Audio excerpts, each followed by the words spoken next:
अभी आपको स्क्रीन पे एक क्वेश्चन दिख रहा होगा, उसका ए पॉइंट जो है, ए नंबर क्वेश्चन जो कहता है write any two important point of similarities and differences each between Coulomb's law for the electrostatic field and Biot Savart law for magnetic field. ठीक है, तो ये जो क्वेश्चन है, इस क्वेश्चन का आंसर जो है ये रहा।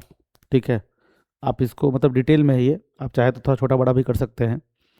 इसमें है जो कूलम्स लॉ लिखा हुआ है किसके लिए, इलेक्ट्रिक फील्ड के लिए, D इजिकल टू 1/4πε0 dq/r²।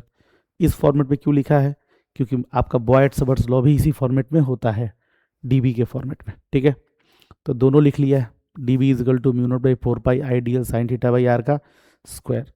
अब पॉइंट ऑफ सिमिलैरिटीज, क्या सिमिलैरिटी है भाई, सिमिलैरिटी ये है कि दोनों जो है कैसे वेरी करता है, inversely as the square of distance from the source to the point of observation. मतलब कि अगर मान लीजिए ये तार है और इसके कारण हमको मैग्नेटिक फील्ड निकालना है, तो हमको ये दूरी चाहिए।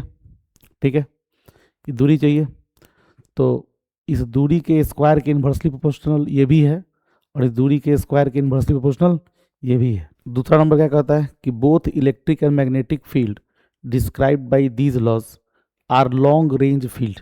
ये दोनों फील्ड जो है कैसा फील्ड होता है, लॉन्ग रेंज फील्ड होता है, और दोनों लोग क्या फॉलो करता है, प्रिंसिपल ऑफ सुपरपोजिशन। आप लोग फर्स्ट चैप्टर में पढ़े होंगे प्रिंसिपल ऑफ सुपरपोजिशन क्या होता है। ठीक है, जब एक ही पॉइंट पे बहुत सारा फील्ड निकालने के लिए वेक्टर सम करना पड़ता है, तो मैग्नेटिक फील्ड भी उसको ओबे करता है प्रिंसिपल ऑफ सुपरपोजिशन को, इलेक्ट्रिक फील्ड भी ओबे करता है प्रिंसिपल ऑफ सुपरपोजिशन को। ठीक है, और ये इलेक्ट्रिक फील्ड मैग्नेटिक फील्ड दोनों जो है लॉन्ग रेंज का फोर्स है, दोनों इन्वर्स स्क्वायर लॉ फॉलो करता है। डिफरेंसेस क्या कहता है, कूलम्स लॉ जो है वो कौन प्रोड्यूस करता है, स्केलर सोर्स, यानी कि चार्ज उसको प्रोड्यूस करता है। मैग्नेटिक फील्ड कौन प्रोड्यूस करता है, वेक्टर सोर्स। किस लॉ में, बॉयड-सैविट्ज लॉ में, I/dl current element.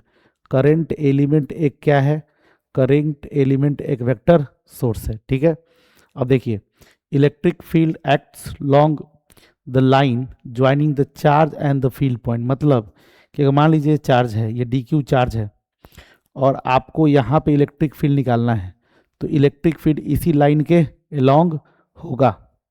Electric field क्या होगा, इसी लाइन के अलोंग होगा, इसलिए लिखा हुआ है electric field acts along the line joining the charge and the field point. जहाँ फील्ड निकालना है, इसको मिलाने वाले लाइन के अलोंग इलेक्ट्रिक फील्ड काम करता है। पर मैग्नेटिक फील्ड क्या होता है, मैग्नेटिक फील्ड परपेंडिकुलर होता है प्लेन के, जिस प्लेन में करंट एलिमेंट है और डिस्प्लेसमेंट वेक्टर है।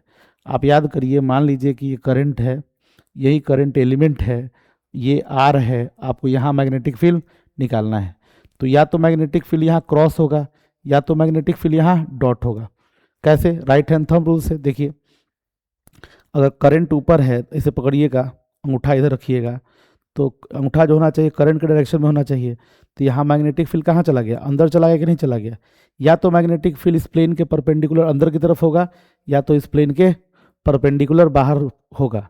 यानी कि मैग्नेटिक फील्ड जो होता है करंट एलिमेंट और पोजीशन वेक्टर आर के प्लेन के परपेंडिकुलर होता है, पर इलेक्ट्रिक फील्ड क्या होता है, उसी लाइन के अलोंग होता है। ये कुछ डिफरेंस है, डिससिमिलरिटीज़ है। आप चाहे तो दो डिफरेंस और दो सिमिलरिटीज़ में से याद कर सकते हैं। तीसरा पॉइंट जो है कहता है क्या कि बॉयड-सैविट्ज लॉ जो है, magnetic field depends on sine theta. आप देख लीजिए मैग्नेटिक फील्ड किस पे डिपेंड कर रहा है, साइन थीटा, और साइन थीटा किसके बीच का एंगल है, आप देखिए साइन थीटा dl वेक्टर और r के बीच का एंगल होता है। यानी बॉयड-सैविट्ज लॉ एंगल पे डिपेंड करता है, पर कूलम्ब लॉ एंगल पे डिपेंड नहीं करता, इसमें कोई एंगल नहीं है। तो ये 3 पॉइंट हो गया, अब 2 पॉइंट याद कीजिए, 3 पॉइंट याद कीजिए। ठीक है, कोई पॉइंट समझ में नहीं आया हो तो बताइएगा, कौन बताएगा आपको।